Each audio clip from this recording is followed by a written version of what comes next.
Hello, everyone, and welcome to today's edition of Podcast. Today is Tuesday, June 20th, 2023. I'm Rifat Mannan in California, and I am remotely joined by my good friend Emilio Madrigal in Boston. Today, we are very delighted to welcome back Dr. Raul Gonzalez, who needs no introduction, and he has been on our platform several times before, but still Dr. Raul Gonzalez is an associate professor of pathology at Emory University. And today he is going to give a talk on pancreatobiliary pathology. And he has a very interesting title for the talk, An Alphabet Soup in Pancreatobiliary Intraductal Lesions, a 7-course meal. So I hope you all will enjoy this meal. And thank you, Dr. Gonzalez, for joining us today. And as always, viewers, please feel free to post your questions and comments on YouTube and Facebook chat windows. And Dr. Gonzalez has also a hashtag that he's going to mention about. So you can even post your questions through that hashtag on Twitter. And thank you, Dr. Gonzalez. Over to you. Thank you, Dr. Manan, for that kind introduction and for inviting me. This is something like my 6th or 7th podcast. I very much enjoy doing them. I very much appreciate the opportunity. And all my prior ones have been luminal GI, so I'm stretching out a bit. You know, I do sign out liver and pancreas as well. And today I'm going to tackle that mind-boggling, head-scratching topic of all these 4-letter words in pancreatobiliary pathology, all these abbreviations where it feels like alphabet soup or a bad Scrabble hand or something like that. And we've got a 7-course meal. We've basically got 7 entities I'm going to go over, but I've got more than 7 cases in total because some things need a little bit, have a little extra flavor to them, a little extra variety. Finally, before I begin, I do want to say that there was an excellent Pathcast a couple months ago by Drs. David Klimstra and Olja Bajturk, who covered some of these entities. Obviously, if you want to learn a bit more about pancreas pathology, I would check out that Pathcast and the other pancreas Pathcasts on the platform. Obviously, in no way replacing or stepping on their toes, but this is just an additional lecture covering some of those entities and some entities that were not talked about in their lecture. So with that said, I'm going to get started. Let's get scrolling. Here we go. So the first course, the appetizer, if you will, is actually going to be the longest and largest. About half of my cases are going to deal with this. You can probably already anticipate what the diagnosis is going to be, but we will go through that when we see the slides. And as Dr. Manan mentioned, we do have a Twitter hashtag you can ask questions using. That's hashtag pancreas alphabet soup. That's in addition to the other platforms that you can do Q&A on. I don't know that anyone's ever used Twitter to ask a Q&A question during Pathcast, but there's a first time for everything.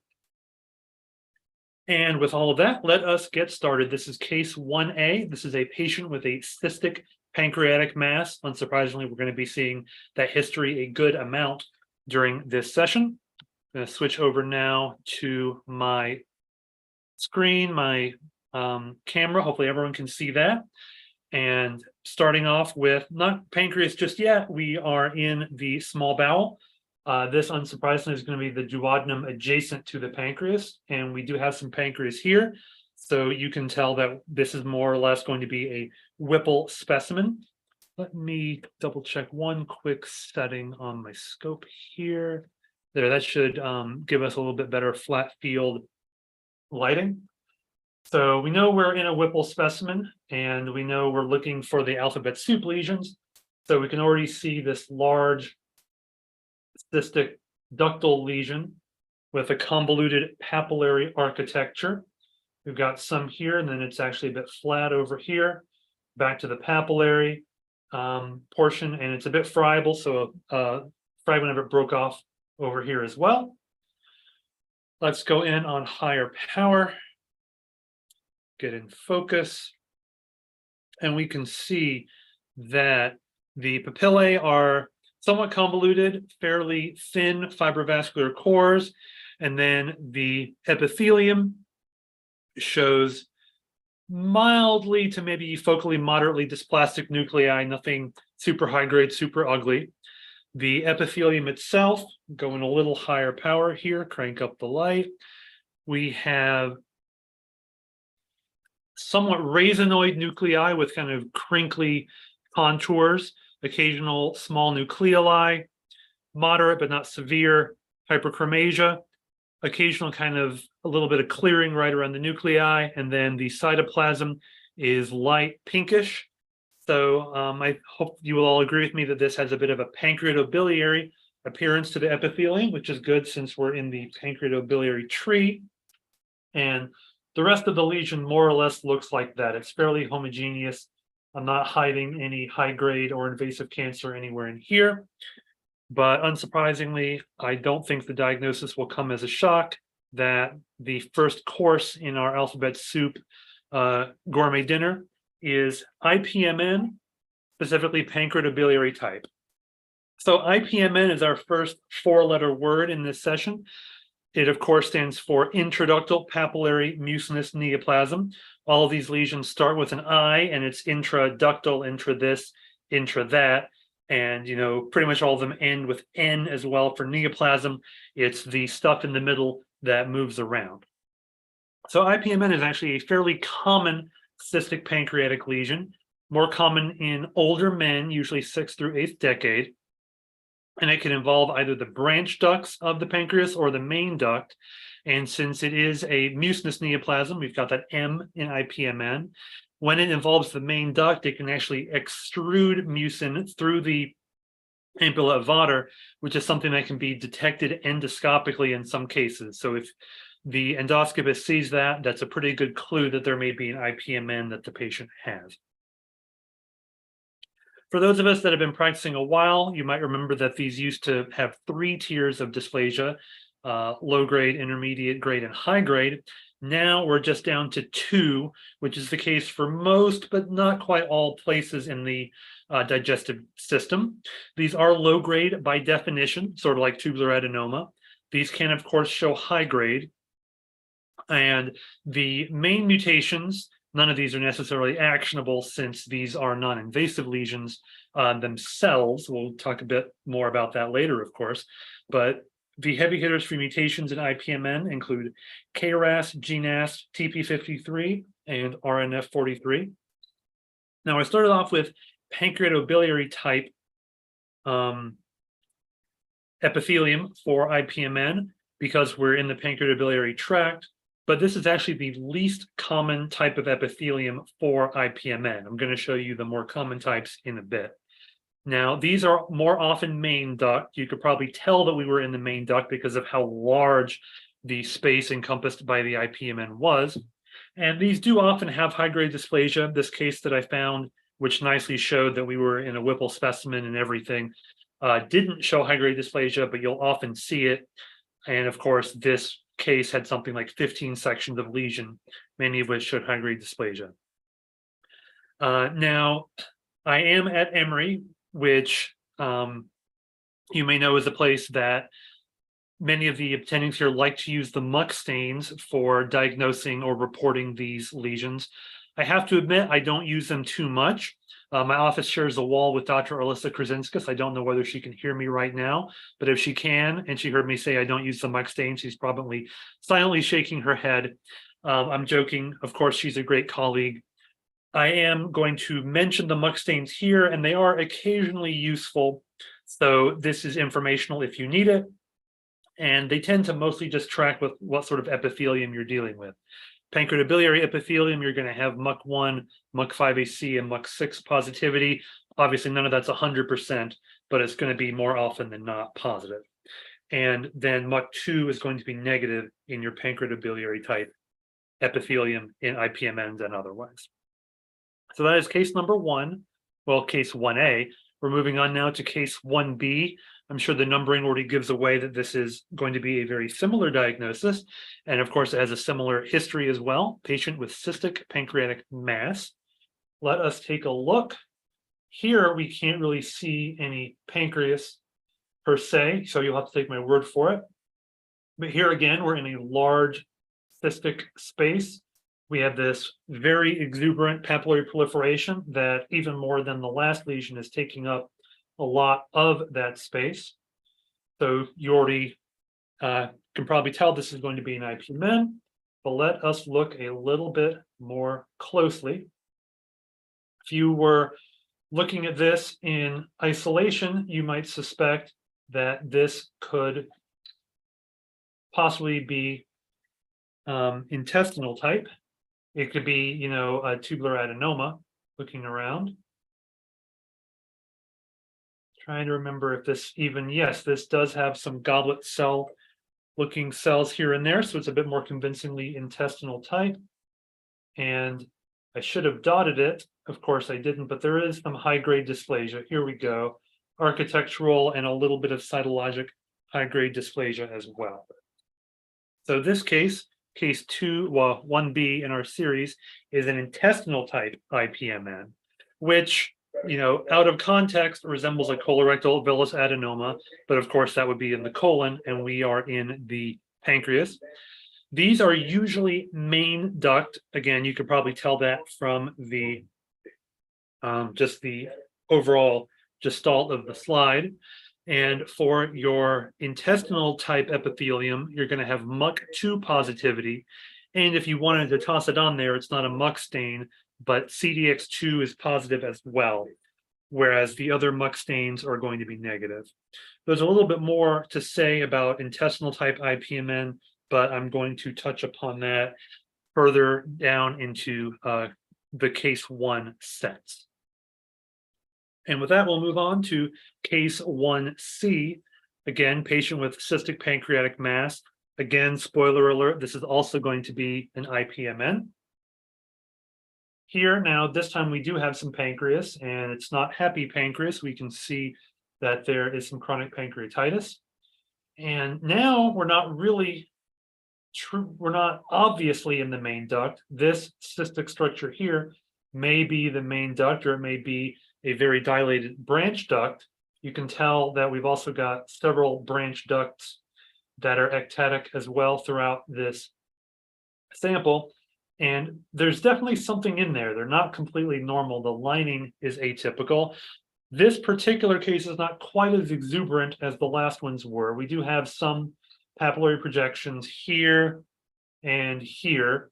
So this is to point out that ipmn, while always, papillary mucinous, the degree to which those are the case can vary from example to example. This is not a particularly papillary lesion, and it's not really filling the space very much. And if we go in on higher power here, while I told, if devoid of context, you might think this was a weird stomach biopsy because it has foveolar type epithelium, basally oriented hyperchromatic nuclei, and that little cap of foveolar type light pinkish red mucin. So this is another type of epithelium that you might see in an ipmn, the foveolar type. Now, the cases I've shown you so far have, at least in these slides, mostly been purely one type or another. But of course, in real world practice, you can see, oops, too bright. Sorry, I have to change the lighting when I go on higher power.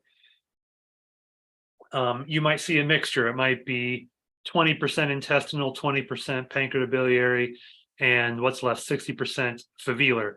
And you can report out. I would always mention the predominant pattern.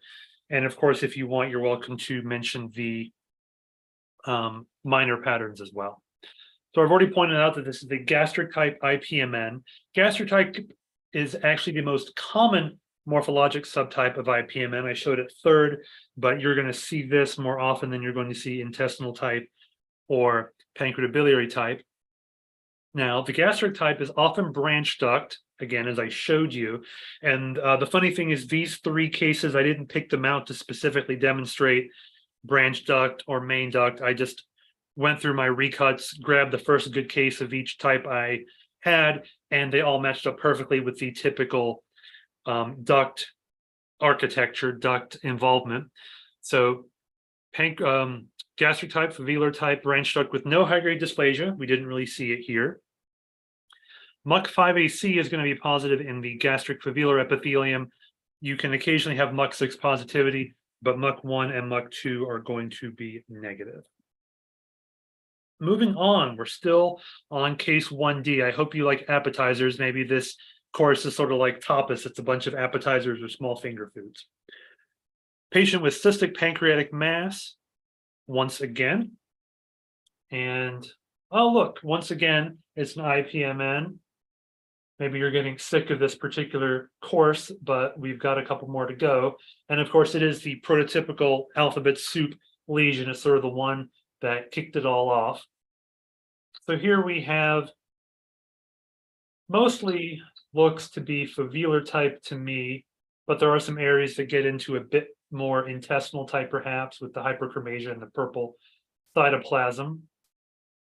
But I'm not showing this just to recapitulate what I talked about before. I'm showing this because of this right next door to this lesion. And, presumably, we can't see it on this slide exactly, but presumably arising from this lesion, we have a mucinous infiltrative process. Whoops, too bright. I guess the brightness kicks in at 20x, or needs to kick in at 20x. But we have these pools of mucin dissecting through the pancreatic stroma. And as you can see, there are occasional semi-bland, but not extraordinarily bland, nests of kind of clumped epithelium. And they are also occasionally forming more glandular type structures and infiltrating into the pancreatic stroma itself beyond just the mucin. So hopefully everyone recognizes that this is more than just an ipmn. This is legitimate malignancy. This is a colloid carcinoma arising from ipmn. Now, the figures I've seen are up to 1/3 of ipmns have associated invasive carcinoma. That may be up to 1/3 of resected ipmns. Some patients, if they have a clinical diagnosis of ipmn, it's small, it's not particularly symptomatic, they may elect for a watchful waiting. So not every ipmn gets resected. Certainly every ipmn that has clinical concern for cancer is going to get resected, but sometimes these are incidental lesions. And this is why we submit ipmns entirely when we have a gross lesion that's a big ipmn cystic lesion with no evident cancer. If you have an obvious fibrotic serous malignant mass grossly, you don't have to put the whole ipmn in because you've got what's going to be your cancer. But if you don't have that, I recognize that it's resource intensive, but the standard of care is to put the whole darn thing in. It's no fun for whoever's grossing, it's no fun for histology, it's no fun for most pathologists. Some pathologists do enjoy looking at 50 slides of ipmn, but again, it is standard of care for patients. And these cancers more often arise in main duct ipmns. You could see here that we had intestinal features, and this was a main duct ipmn. Now, colloid type carcinoma accounts for roughly half of ipmn cancers. I feel like it's maybe a little more than that.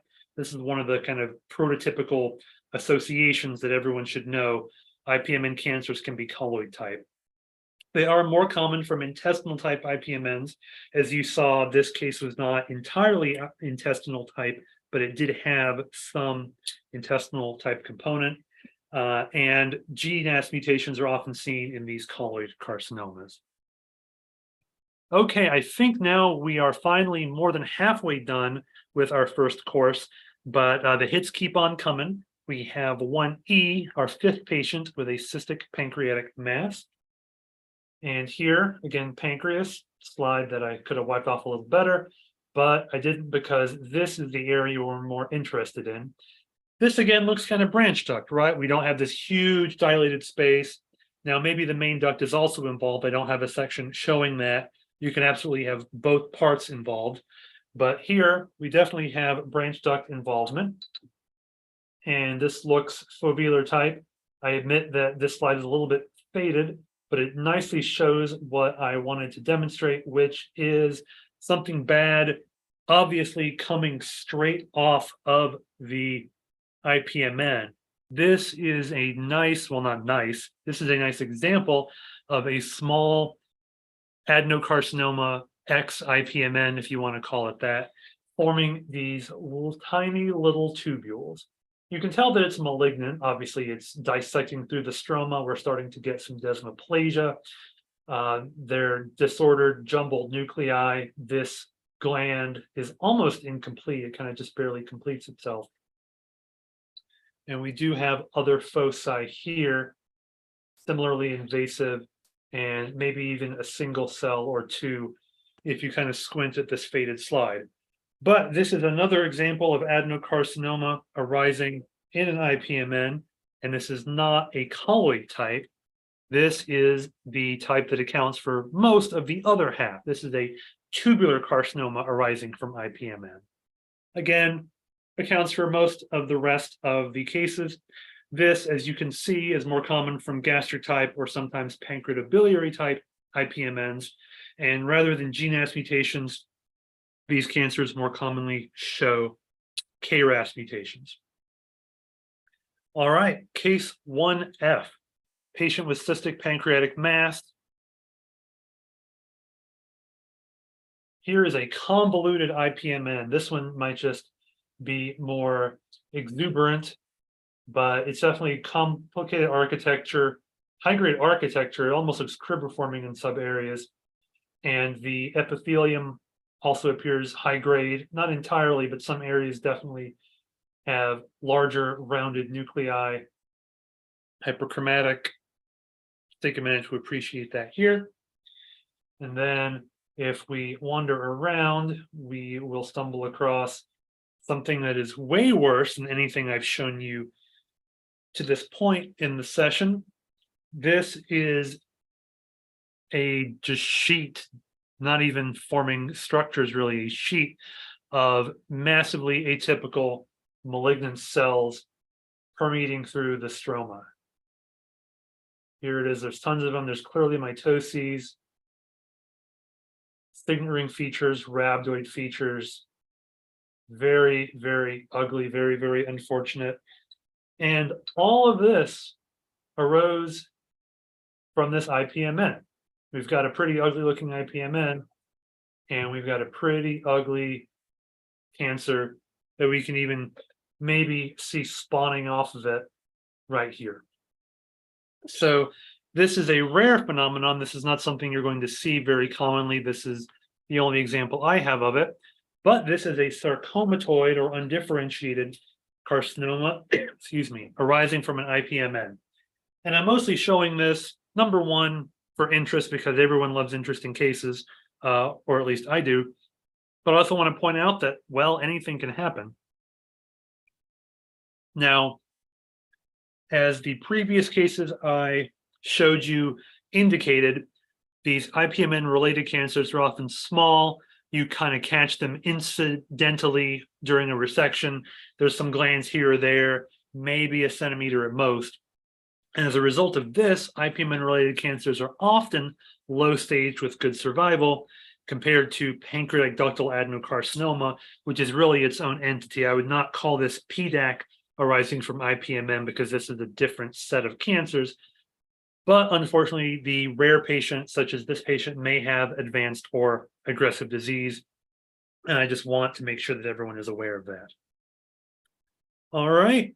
For those of you getting stuffed with Appetizer, this will be the final case 1. This is case 1G, another patient with a cystic pancreatic mass. And here we have an ipmn, probably branch duct type, although these are getting pretty ectatic, involving the small ducts here. And then, uh-oh, look at all this mucin. There's this mucin and there's this epithelial lining here. Do we have another colloid carcinoma? Obviously, I certainly hope not. Let's take a look. This looks pancreatobiliary type, probably, if we had to pick. It's kind of almost foamy gland in appearance, but it is not floating. The epithelial cells, aside from this one little rogue gland here that we'll pretend doesn't exist, we really just have this lining of epithelium, and then we have this effectively acellular, and by acellular, I mean no epithelial cells, acellular mucin. So this might fool you if you're not accustomed to ipmns. You might think that this is a big old colloid carcinoma arising from IPMN. But really, if you think about it, it just looks more like a gland popped, a segment of IPMN ruptured, and you're getting this big mucin pool as a result that, to some degree, mimics an IPMN. It can mimic it a little more ferociously than this particular example, but I thought this was a nice example of a very obvious negative mimicker of malignancy. So IPMN with benign rupture, epithelial breach in IPMNs can create mucin pools simulating or mimicking colloid carcinoma, but the good news is there's no true evidence of malignant epithelium. All right, hope you have all enjoyed this discussion of IPMN, because we have finally made it to the second half of our series, which is cases 2 through 7. Case 2, and this is not 2A, this will just be case 2. This will be a short course, maybe a soup or something. This is a patient with a cystic pancreatic mass again, and you might be thinking, well, that sounds exactly like all the patients with IPMN. And in fact, what I'm going to show you at low power looks a little bit like an IPMN, and actually used to be very chummy with IPMN, used to hang out with it, so to speak. But you can already tell that this architecture is more convoluted. It's papillary, but it's all kind of conglomerating. At low power, you can also even see some cribiform architecture. And down here, same lesion, it's practically solid. Up here again, straight up solid. Here's our proof that we're in the pancreas, and proof that it's a cystic lining here. Same epithelium. But if we go in, this is not pancreatobiliary or intestinal type or gastric foveolar type. These cells have round nuclei, prominent nucleoli, abundant eosinophilic cytoplasm, and not really in this field, but if you look around, you can occasionally even see some distinct cell borders. I found them when I was practicing yesterday, so I promise you they're in here. And then the epithelium looks kind of moderately atypical, which these days gets filed under low-grade atypia, low-grade dysplasia. Looking through that solid area, more of the same. And let's look at that last solid area. Again, more of the same. So you might be tempted to think of this as a version of IPMN, just with different epithelium. And that actually used to be the thinking for this, but that has changed in recent years. This is not an ipmn. We're going to subtract the M, we're going to move it to an O, and we're going to rearrange the letters around a bit. The P is now going to be the second rather than the third letter, but this is now an IOPN. We still have the I and the N as bookmarks, but this is an intraductal oncocytic papillary neoplasm. It is unique and no longer considered an IPMN subtype. As opposed to IPMN, this is more common in women. This lesion is large and usually in the main duct. You saw how large the cystic spaces were in this section. It does have a good prognosis, even though roughly a third of cases are associated with carcinoma. This was the best example I had, but it's also the blandest example I had. It looked the most oncocytic, and I wanted to show it. Now, when you're looking at the mutational profile, we're not seeing KRAS, GNAS, P53, etc. The common usual suspects. We're seeing unique mutations. I'm not going to list them all, but you can see them here. And there's even a fusion identified in some IOPN. And if that looks familiar, that's because it's the same fusion as in fibrolamellar hepatocellular carcinoma. Now, hopefully you can just look at this and say this is oncocytic, and you can get to IOPN. But if you do wish to do the muck stains, it shows some degree of positivity for all of those. So you can do those if you want. I'll briefly mention, just for completeness, when we're talking about these muck stains, what you're seeing is 1, 2, 5AC, and 6. Muck 4 can get used sometimes, but it's really a soft tissue stain used for low-grade fibromyxoid sarcoma and sclerosing epithelioid fibrosarcoma. It's not going to come into the conversation for these pancreatobiliary lesions. All right, case 3, another short course, so to speak, no paired lesion. And oh my goodness, we have a different patient history. We've moved on from a cystic pancreatic mass to a nodular pancreatic mass. Will wonders never cease? let's take a look. So we're in the pancreas, and we do have something filling the duct lumen, but this does look more nodular. It really looks more like a big old concretion of epithelial elements rather than a papillary proliferation. And it's really jam-packed filling the duct, which is something that the ipmns weren't really doing. Some lesions can be nodular and fill the duct like this. This is one example. Rarely, acinar cell carcinoma can do it, but acinar cell carcinoma does not start with an I, so I will not be discussing it today. This lesion, however, does. So let's go in and take a look. Not truly papillary. It's got some evidence of papillary formation, but really it's these tight tubules, almost cribriforming, that are really characterizing this entity. And again, you've got some degree of kind of intermediate to almost high-grade dysplasia. There's lots of mitotic figures. There's some large atypical nuclei. You'll also notice, I was there just a second ago, scoop back on lower power, to find that this has, come on, I know you're here. This has areas of, there it is, areas of necrosis in it. So this is clearly not the world's most bland entity. And right next to it, down at around 4 or 5 o'clock, we either have high-grade dysplasia or some reactive atypia. But overall, this is a fairly tubular neoplasm filling the ducts of the pancreas. And that gives rise to the name for this entity, which is distinct from ipmn and of course from iopn. This is itpn. So again, the P has been relegated from second to third.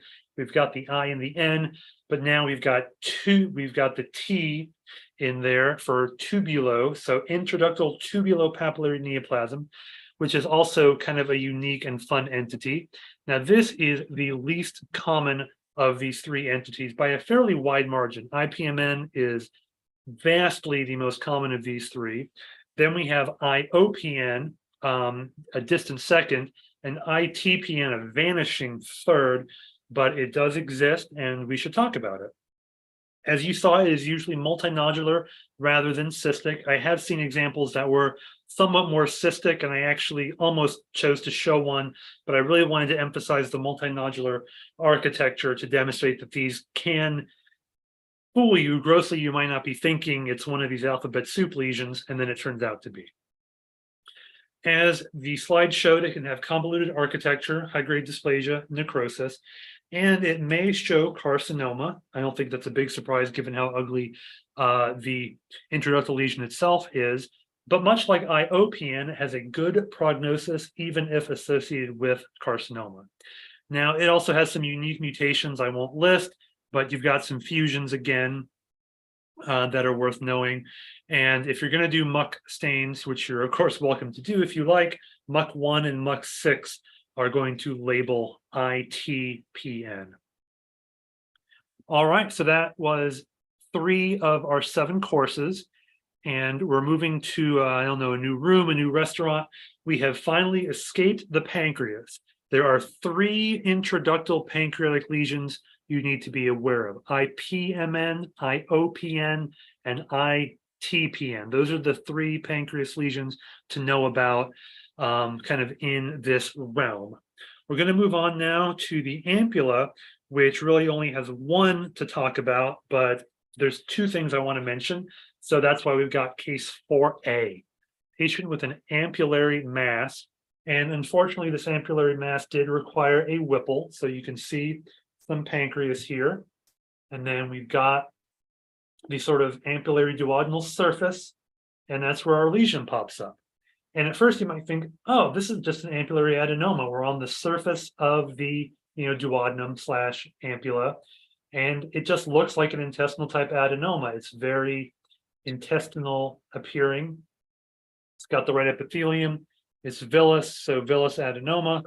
But if we keep walking, oops, sorry about that. If we keep walking, we'll see that it extends down the ampullary channel. Here we are, we've got the periampullary glands. We've got the ampullary channel here. This lesion is filling it.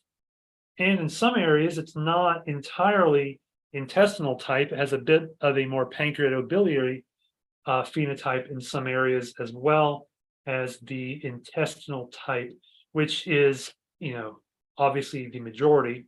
And here, there's also even a little bit more tubular formation than you might expect in your run-of-the-mill ampullary adenoma.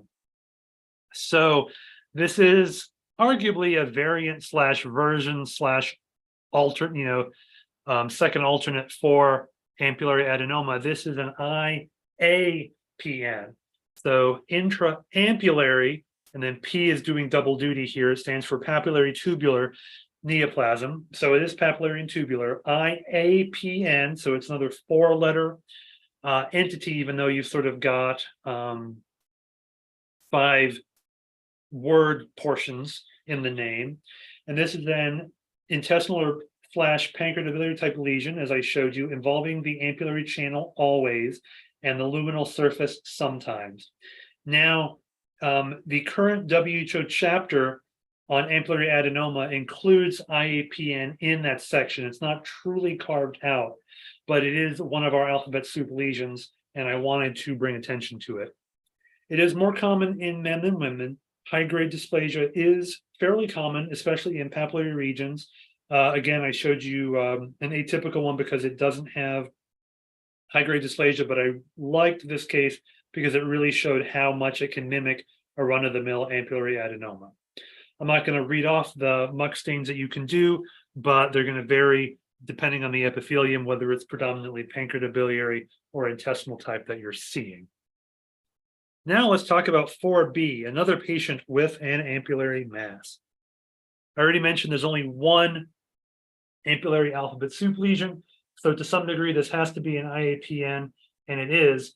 And this one more nicely shows how it's really just tucked into the ampullary channel.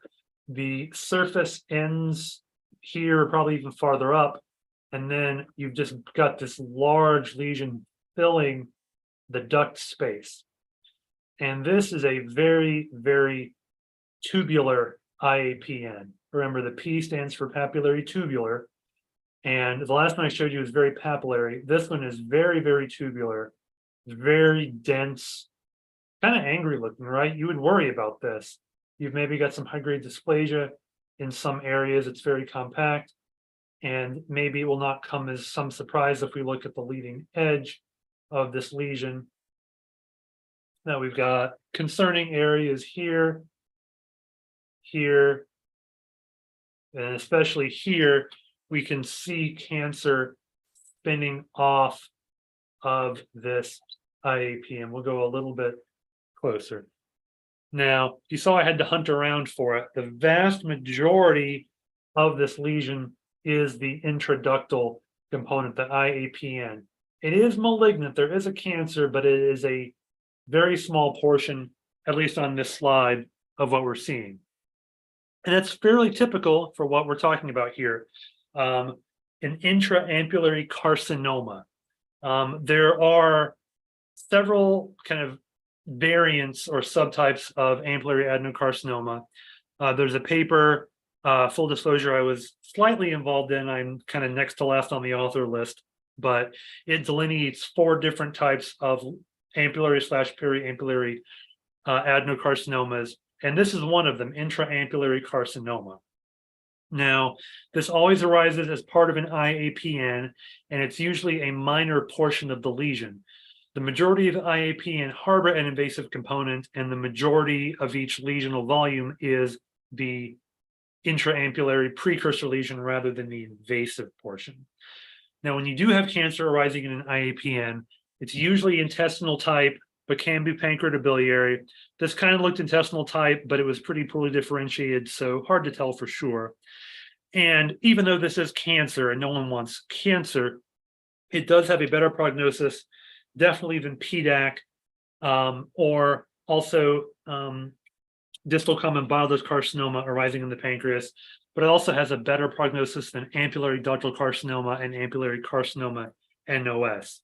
So if you're going to get ampullary carcinoma, this is sort of the one you quote unquote might want to get. All right, so The pancreas had 3 whole lesions. The ampulla only has 1, and the liver only has 1. The liver and, of course, extrahepatic biliary tree, because we're talking about the bile ducts, not the liver parenchyma. But we're going to move on now to a patient with biliary dilation. And here's our liver. In case you don't believe me, I do liver pathology as well. And here's our lesion. Now, this is mucinous, right? This is the most copiously mucin-producing case I'm showing today. And we have this exuberant papillary proliferation, again, involving the bile ducts. It is pancreatobiliary in the epithelial phenotype. In some areas, it looks a little bit more foveolar, but those can kind of overlap. And in this case, the epithelium is fairly bland, fairly exuberant. Let's find another area here. No high-grade dysplasia or cancer. But this particular case is neat because it's really filling up almost everything. And if you saw the rest of this patient's liver, there was actually a lot of this biliary process. So this one throws us a slight curveball in the nomenclature. If you want, you can just call it ipnb and still have the 4 letters, but then you lose the N as the bookmark on the right. Other people just call this IPN, which keeps I and N as the first and last letters, but then you don't have the 4 letters. It's a 3-letter word. So, not really a big deal, but this one is a little tricky. And every now and then I get something like this lesion. I'm thinking, how should I name this to kind of show how it fits into the grander scheme of things. But the name is intraductal papillary neoplasm of the bile ducts. It's not, intraductal biliary papillary neoplasm. So it's not ipmn or anything. That would have made things easier, but we work with what we've got, right? Naming aside, it's generally just an ipmn in the biliary tree rather than the pancreatic ductal system. It is more common in men than women, and it may be widespread. It's not common, but I liked this case. Some people have used the term biliary papillomatosis. You don't hear it commonly, but I think it works for this patient who had basically the majority of their intrahepatic biliary tree filled with these lesions. Now, most cases of IPNB are associated with invasive carcinoma. This one was not. And some authors have delineated what they consider 2 different types of IPNB. And I won't go into it too much, but the differences have to do with the type of epithelium, the location, intrahepatic versus extrahepatic, and the association with malignancy. Type 1, which is what I showed you here, intraductal, no cancer, still usually has cancer, somewhere in the realm of 80-90%. But the type 2 that some authors have discussed is almost always associated with cancer, and you may want to just consider it a papillary carcinoma and not worry about some evidence of a precursor colonization entity. Now, the intrahepatic type, like I showed you, may show pancreatobiliary epithelium, and the extrahepatic more often shows intestinal epithelium. Again, that's going into the 2 different types. Mutations are similar to what we saw for IPMN, but a little different. We've got CDK and 2A added in there as well as KRAS P53, RNF43. And as I've stated before, the muck staining is really going to match up to the epithelial types that the lesion shows. All right, moving on to case 6A. Our first 5 cases were 3 in the pancreas, 1 in the ampulla, 1 in the liver. The only place left to go is the gallbladder, but we've actually got 2 lesions to discuss.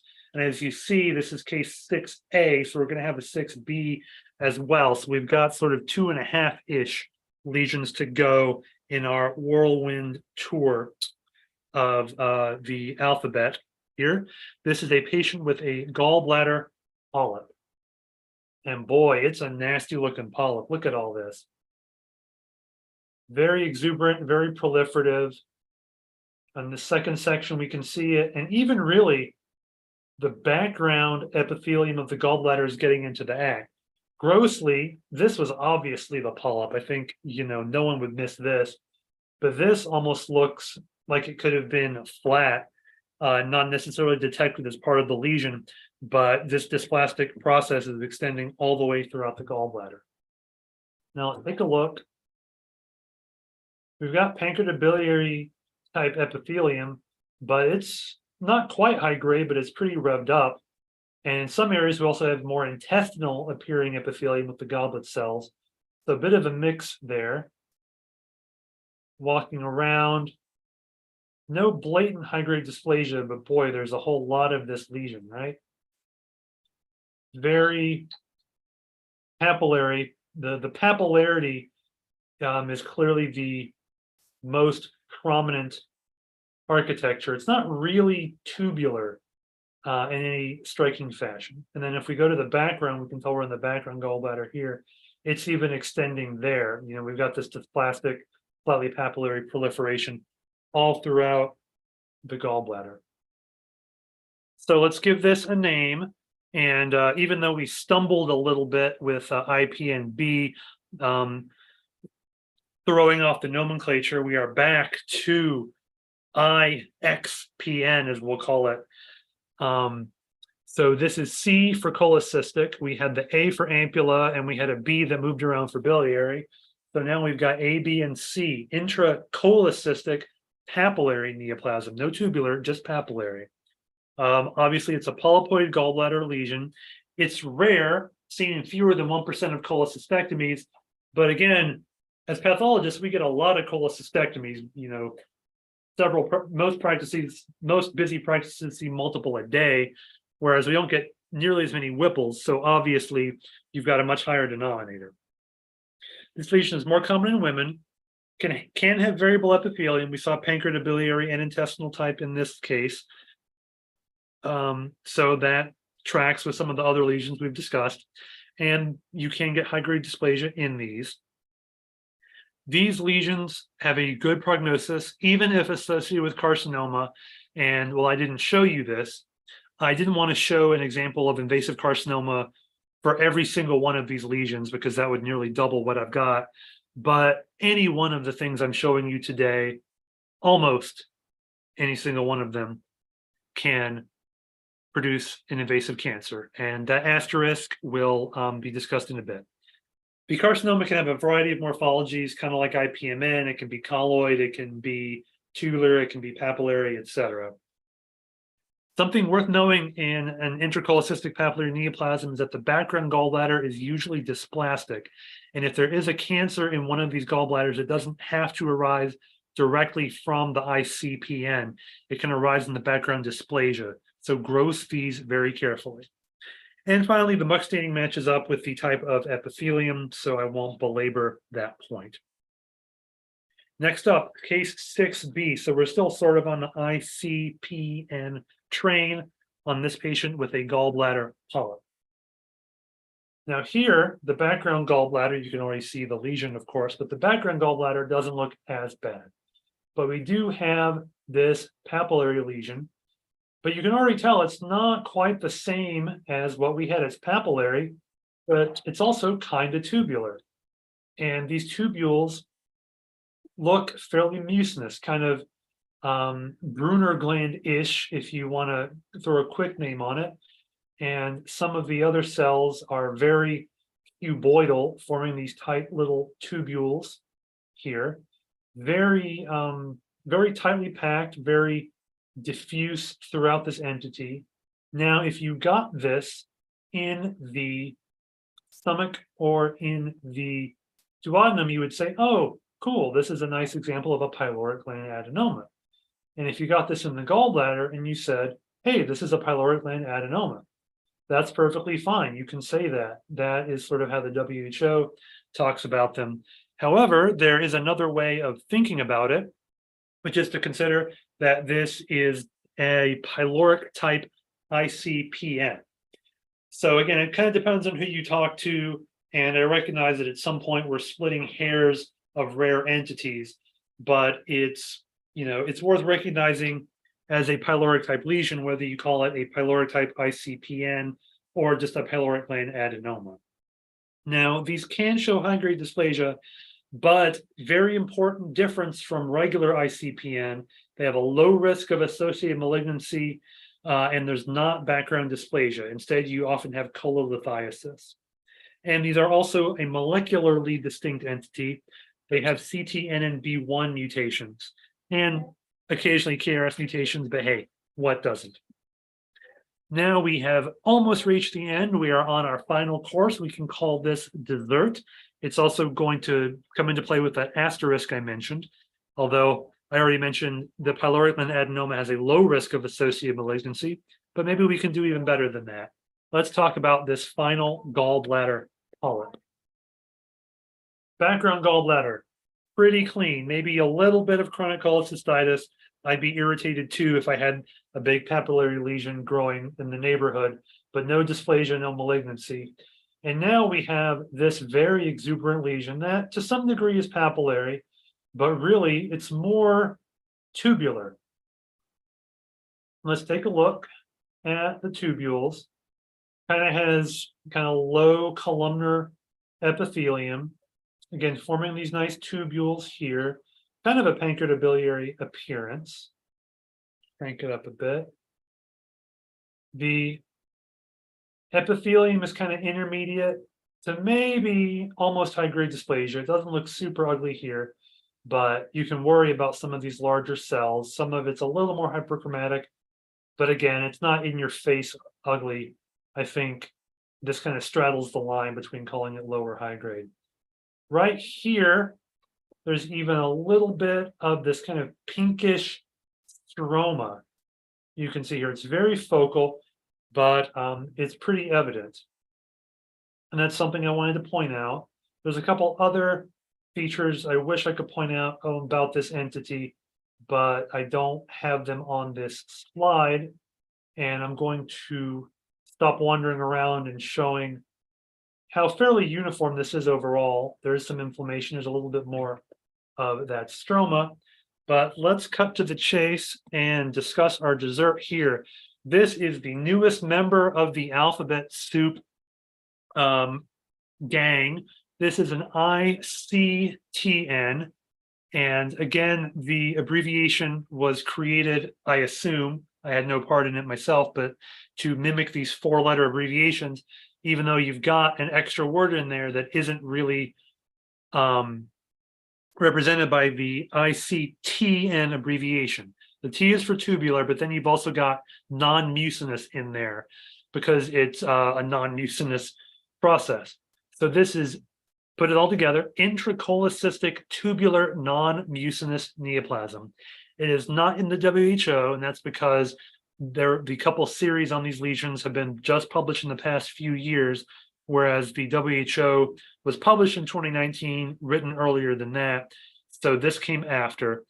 Presumably cases of this had to exist and would have been signed out as ICPN, or maybe even pyloric gland adenoma. It's not super pyloric glandy in terms of the epithelial appearance, but it has the lack of background dysplasia and etc. So there are some similarities there. Now, this entity is not just a subtype, it is unique in a few ways. It often has a thin stalk, or as a result of this, is completely detached from the gallbladder mucosa and is free floating in the gallbladder. It can look high-grade dysplasia. Again, I think this one was a little equivocal, but no reports of cancer, I don't believe, have been published and associated with this lesion. So again, our other 6 courses, you can get cancer in those entities, but not yet, at least as far as we know, in ICTN. We did see a little bit of the amyloid-like stroma, which is seen in about a third of cases. A small number of these will also show squamous morules and papillary thyroid carcinoma-like orphan antinuclei, though those were not well represented on this particular case. The background gallbladder is often completely normal. Again, you don't want to call this an ICPN because those have a risk of background dysplasia and cancer. This, at most, has mild chronic cholecystitis, like I showed you. And if you want, you can get muck stains. Muck 6 will be positive. Muck 1 will be variable. Now, I didn't cover a few things that you might think about in differential diagnoses with these entities, but they're not part of the alphabet soup posse. They don't start with an I, and some of them do end with an N, but they don't start with an I. I didn't talk about mucinous cystic neoplasm because it's not connected to the ductal system. Neither is simple mucinous cyst of the pancreas, even though it is deceptively neoplastic. I didn't talk about pancreatic intraepithelial neoplasia, PANN, because it doesn't really show a gross lesion. I won't get into distinguishing large PANN from small ipmn because that's a conversation by itself. And I didn't show an ampullary adenoma, but I did discuss how it can enter in the differential with iapn based on the architecture. Now, this brings us to the end of my talk. I'm happy to answer any questions. And I will say, in addition to that nice pathcast discussing some of these entities by Drs. Klimstra and Bajturk from a few months ago, there also will be coming out sometime in the next few months in histopathology, a review article on these entities by Dr. Bajturk and also Dr. Yue Shi. So again, we'll go even more in depth than I had time to in this pathcast. So there are several resources out there. I certainly hope that this made these lesions less confusing rather than more confusing, but there is a lot to digest in this 7-course meal, but I certainly hope that you enjoyed it. Thank you so much. And again, happy to answer questions that anyone may have. Thanks a lot, Dr. Gonzalez. This was a wonderful 7th course, as our viewers would agree. And this was really awesome. And you said that you made sure to keep the I is intact in all the entities that you have shared. And I would say that maybe you were a bit biased not to include those without bias. So sorry for those entities, I would say, right? So like there are quite a few questions. Maybe Dr. Gonzalez, you can stop sharing the screen if you don't mind. Yes. So we can, like, there is no specific order, but I thought that maybe like we can start with the questions related to the entities you discussed last. Sure. So there are a couple of, there is one question I see about what's it called? The gallbladder lesions that The you discussed. ictn, Yeah. the last one. Yep. Yes. It's So, brand new. I didn't even know right. about it until we had a couple cases here. Right. So there is this question from one of our viewers that do you think squamous morules only present in ictn or can be found in icpn as well? That is a good question. I've never personally seen them in icpn. I'm not going to say that they don't happen, but they're not well known to be a feature, and they are present in a minority of ictn, like a third. This case didn't have it, unfortunately, and I've only seen 2 cases. So now, since they're uncommon, I would not use that as a distinguisher for ictn versus icpn. I would really use the other features I mentioned, the fact that ictn has a normal background and a thin stalk and impressive tubule formation, whereas icpn has background dysplasia and is much more floridly papillary. I think the other features are fun, like the amyloid stroma and the squamous morules, but they're not common enough that I would use them to distinguish between the 2 entities. No, thank you for introducing this. And actually, before you discussed or started your discussion today, I had a case on my desk that it's a gallbladder polyp. And I think, as you said, that most of the time these ictns will have the polyp floating. So maybe like mine one fits to that. I will have to try to. You want to show it? Put it on the screen? Yeah, I think I can do that. So if you wish. Although I know we have a lot of questions, and I like maybe like I will discuss it later with you if at all. And there are a couple of questions. So about ictn. So like you said, the differences. So are there any other morphologic difference between ictn versus icpn? Well, I think the main thing is that icpn is very papillary and ictn is very tubular. One thing, I think that's the main thing. And then the background I also find very helpful. The background, Mhm. even though that's not part of the polyp itself, ictn, very clean background, icpn, background dysplasia. There was something else I was going to say and I completely blanked on it. But the main thing is the papillary configuration versus the tubular configuration. Oh, I remember. It is called intracholecystic tubular non-mucinous neoplasm, and that's Right. because the epithelium doesn't show intracytoplasmic mucin, but you can occasionally see little wisps of mucin, maybe trapped within the entity, the polyp. If you got a mucin stain, you might see a little bit here and there. So even though the name has non-mucinous in it, because it's describing the epithelium, you might occasionally see little wisps of mucin. Do not let that deter you if everything else fits. Right. And no stains are going to be helpful in the distinction. Is that correct? Let's see. Remember, I mentioned I don't mess around with the muck stains too much. Muck stains could help, but the thing is that icpn can have various epithelial types. ictn can be MUC6 positive and MUC1 variable, which can fit with some of the other entities. So they could help a little bit, but again, I really think that this is the case where you have to consider 3 or 4 different aspects: the growth, the micro, the background epithelium, and usually all 3 of those should fall into the same column for calling P versus T in that 3rd slot. Right. No, thank you. I think that just continuing with that, there was another question. Like you mentioned that pyloric gland adenomas should better be called, I think, icpn with pyloric type. So, I mean, what is your comment on that? Like, I mean, does it really matter, or any prognostically or things like that, or it's just a semantic? Probably just semantic.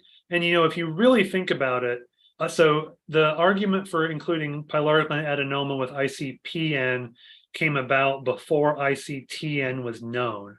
And if you really think about it, I think ictn and pyloric gland adenoma have more similarities. Little risk of invasive cancer, very tubular architecture, etc. So maybe it should even be ictn versus icpn. But I have to admit, you're right. And with a lot of these things, I'm not going to disagree. It's semantics. It's academics. We both work in academic practices, and the people who see a lot of these tend to work in academic practices. But I definitely think the pyloric gland adenoma nomenclature is semantic. The important thing to know is to recognize it and not to start thinking it's something weird or crazy, and to be aware that there's a low, not zero, but low risk of invasive cancer in the background. Past that, call it what you want. I'm not the nomenclature police, even though this is an alphabet soup lecture. Right, I agree. And I think on that lines, there is one question from our viewers that any of these have any syndromic association? I think our viewer means about these gallbladder lesions, I guess. Sure. That is a very good question. I am not off the top of my head aware of any convincing syndromic associations with any of these entities. Now, I'm sure there are case reports out there of, someone had Lynch syndrome and ipmn, but if you just think how many people have Lynch syndrome and how many people have ipmn, you're eventually going to get a patient that has both. I'm not saying there's no association, especially, the pyloric gland adenoma, I think, has the CTN and B1 molecular abnormalities. So there could be a minor or weak association, but there's nothing strong. It's not, if I get an IPMB, I think, this patient's got syndrome X. It's not that striking that I'm aware of for any of these. Right. No, I think, so just an anecdotal experience, I would say that just to add that I had one case, I think sometime back, the patient had FAP and the gallbladder had a tubular adenoma. So I think it is probably just an anecdotal thing. There you go. And that's another question. What do you call it in the gallbladder? Because technically tubular adenoma Right. isn't really accepted nomenclature. If it's a Right. if it's a neoplastic polyp, you probably need to shove it under the ictn categorization, even if it looks just legit like a TA in the gallbladder. I think that causes confusion as well. Mhm. You know, do I just use one of these terms? Do I start throwing around just gallbladder adenoma? Is that a thing? True. I try to use these gallbladder. I try to use the names that I gave today for these gallbladder things just for consistency. Right. I definitely agree. Sometimes you get things like that, and then you say, "Well, the WHO doesn't mention TA in the gallbladder, but it sure looks like it." It looks like it. Maybe Those are just challenging. low grade dysplasia and leave it like that. Yeah, something like that. Yeah. Low grade polyp.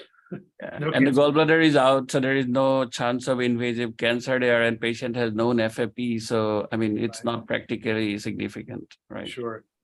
So there is another question moving on. So one of our colleague, Dr. Pooja Dharaja, is asking, so is there any difference in prognosis if we call iapn or ampullary adenoma? I think that's a good question. I was thinking of that too.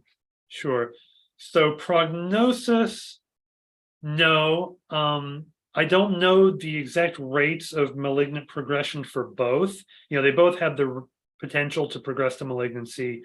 IAPN, I would say, if I had to guess, IAPN has a slightly higher one, but I don't have hard numbers in front of me.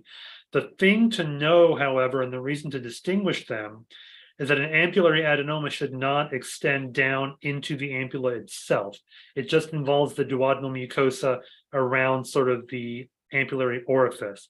So it can be managed endoscopically. But once you get an IAPN tracking down into the ampulla, you can't root that out endoscopically. Those patients for definitive therapy, unfortunately, would need a Whipple procedure to make sure you get it out completely and there's no cancer. Right. So on biopsies, though, like, that can be very difficult, like, to call it adenoma or an IAPN, right? So yes, I think the trick is sometimes you get lucky in these samplings. IAPN should have at least some tubular features, whereas ampullary adenoma should not. And ampullary adenoma really should not have any pancreatobiliary type epithelium, whereas IAPN often will have a component of it. So if you see either of those features, you should raise the possibility of an IAPN. But I 100% agree, when you just get an endoscopically retrieved biopsy, you may not have enough information to confidently make a distinction. It's just not possible in some of these cases. And as you mentioned, that actually that's an area which is any pathologist's nightmare because the consequences are so much. Like, I mean, are you offering a patient a very complicated surgical procedure like Whipple or like, so that can be very tricky because so many times, I mean, even to give a diagnosis of invasive carcinoma in that area is so difficult. Right. Completely agree. I struggle with those. Anytime I get one of those biopsies, if it's not completely obvious, I get levels, I show it to people. It's a challenging area of GI pathology, no question. Right, because just mainly the consequence is so much that everything depends on you, what you say. Yes, it's such an awful procedure, but sometimes it's necessary. Right. So there's another question for you. Do you ever check NKX62 in gastric type ipmn? I do not. I admit we don't have a robust molecular program here, which is, I assume, what you're asking about. And if there's no invasive cancer, then it doesn't necessarily matter what the molecular profile of the lesion is. You can do it for interest or for research purposes. But no, we are not routinely doing ancillary testing on any of these non-invasive intraductal lesions. All right. Thank you. The next question is, so I think I would just read it out. Our viewer says, sure. I didn't understand about Mach stain because they are almost the same expression in these entities. Maybe it's just a comment. I mean, I'm not going to disagree. Okay. The Mach stains for the most part matter for the type of epithelium. and not necessarily the entity, because again, ipmn can have multiple different types of epithelium. Some of the entities like, ictn, where you only have one type of epithelium generally, it may come in handy. But, I gave that disclaimer at the beginning of the talk that I don't use these routinely. People who do use them routinely and have a lot of experience with them, they've seen 30 ipmns with the stain and used it to distinguish from TPN and such like that. When they have a lot of experience, they're comfortable with them. I don't have that experience, and I think my options are to either start ordering them on every case to get that experience, or just to keep relying on H&E, which, as far as I can tell, has served me well so far. So maybe like in ampullary and periampullary carcinoma resections, that the distinction is important, right? So that they can decide on different chemotherapy options. Right? Yes, that is a very good point. If you're talking about an invasive lesion and you're struggling with intestinal versus pancreatobiliary epithelium, then yes, that is a good reason to do muck stains and also get a CDX2 and even a 720 sometimes, because the chemotherapy and the prognosis will differ depending on the epithelial differentiation for the invasive cancer. So that's a very good point. Thank you for mentioning that. But for the, non-invasive intraductal stuff, it's up to you. Right. I think glad that you mentioned it for our viewers. I think in invasive carcinomas, as you mentioned, that it's important to classify them so that there are chemotherapy options are different between the different subtypes. So yeah, we might have to be more careful and then that time. 100%, yes. Thank you. What other question? Let me see for you. I appreciate all the questions from everyone. No, thank you so much for your time and explaining everything so nicely. Yeah, I think this is a similar question about, again, iapn, carcinoma arising in iapn.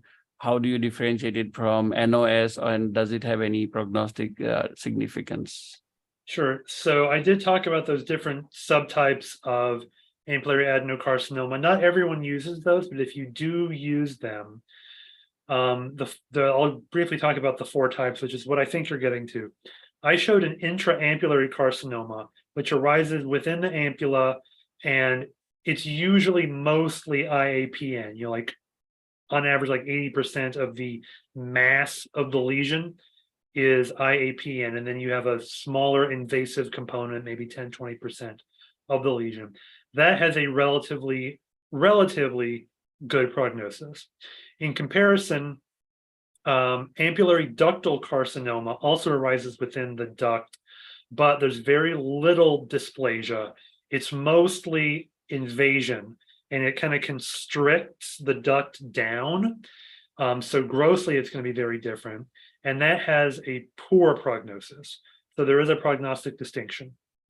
Then you have ampullary duodenal carcinoma, which is more or less really a carcinoma that perhaps arose in the duodenum, but is involving the kind of the ampullary area. So again, this is kind of ampullary / periampullary lesions. This has a relatively good prognosis. And again, I'm not going to get into an argument about, it's ampullary, it's duodenal, but it kind of straddles them. And then if you have an ampullary malignancy that doesn't easily fit into any of those 3 categories, then you have ampullary adenocarcinoma NOS, which sort of has an intermediate prognosis. So there are prognostic differences. There are also differences in terms of the percentage of intestinal type versus pancreatobiliary type, etc.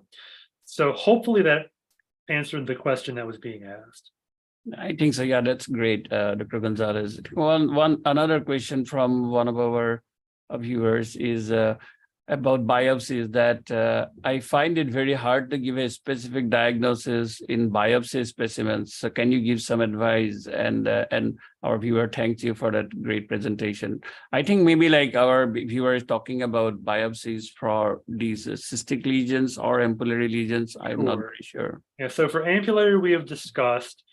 For the intrapancreatic and maybe even intrahepatic lesions, you're mostly going to get FNAs unless you do FNB at your institution. FNAs are done a lot here at Emory. They go to our cytology team led by Dr. Michelle Reed, who is, of course, world renowned for cytology and in particular pancreatobiliary cytology.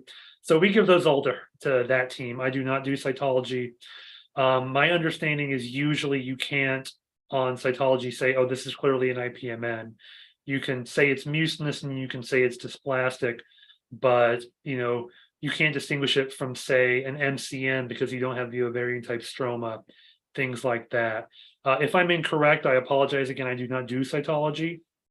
Now, when I was at Beth Israel Deaconess, we got a lot of FNB specimens, and those were mostly for solid appearing lesions, and a lot of those were PDAC, but we'd occasionally get a lesion that was an ipmn, and you could kind of see it was clearly papillary with lower grade dysplasia. So the cystic lesions, again, are mostly going to go to the cytology service. That could even be a great talk in and of itself if you haven't already had a pathcast on that. Sorry, I can't speak more to that. Now, if your program is doing gallbladder biopsies, then you're at the forefront of medical technology, because I've never even heard of that. As Dr. Manan mentioned earlier, usually gallbladders just come straight out and you deal with it from there. Right. No, thank you. I think this is a great explanation. And I think as you quickly mentioned about FNB and then FNAs, and just for our viewers, that we hardly get core biopsies from pancreas these days. So you get FNBs, which has to be more like small, tiny fragments, and then they have to be processed more in the cytology lab with cell blocks. Because they are so tiny and fragmented, you cannot really make them into a paraffin block in the histology lab.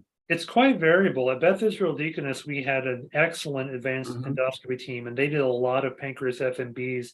And those were, sometimes all you got was blood or skin tissue, but we usually got pretty reasonable cores, and those would go to the main GI service. So I signed out a lot of those. So it's very operator dependent and institution dependent. We very rarely get FNBs here at Emory just because, as a GI group, we're not doing that, but it is very institution dependent in my experience. Right. And I think, as you would agree, that because of the difference between the core biopsies and FNBs, I think more and more endoscopists are preferring to do FNBs in pancreatic lesions, because the thicker cores that used to be done earlier is that the patient develops some of them pancreatitis as well. Yes. So they are preferring more the tiny small cores with fine needle. The gaze size is different as well. Yeah, I can't believe I'm saying this, but I actually missed those biopsies. They were interesting. True. Yeah, exactly. I agree totally. So thank you so much. I think these all are the questions that we had for you, Dr. Gonzalez. This was a great session, and definitely we can have a session on just discussing those tiny biopsies. That would be awesome. So we can arrange that later. And you would be happy to know that we really had a lot of enthusiastic viewers who joined from different parts of the world. And it gives me a chance to know some new names of some geographic locations. Today, I saw someone joining from Chiang Mai, which is the second largest city in Thailand. And I think the meaning is, the new land or something like that. And it's a very historic city. I didn't know. So we had other viewers who joined from Ukraine, Pakistan, Mexico, UAE, Doha, Turkey, UK, Romania, to name a few. And thanks to our viewers for your support to our lectures. And if you like them, definitely subscribe to our YouTube channel and follow the Facebook page so that you will stay updated with the upcoming lectures. And our next lecture is coming up actually next week. And we have a speaker who will be joining from Brown University, and it would be a talk on ocular pathology, which we don't discuss much. And Dr. Mike Pansoni, he's going to talk on approach to the anterior eye, cornea, and conjunctiva. So hope to see you then. That's on 27th of June, same time, 12 p.m. Eastern time, 9 a.m. Pacific time. And thank you again, Dr. Gonzalez. Thanks a lot. Thank you so much. Thank you for joining, everyone.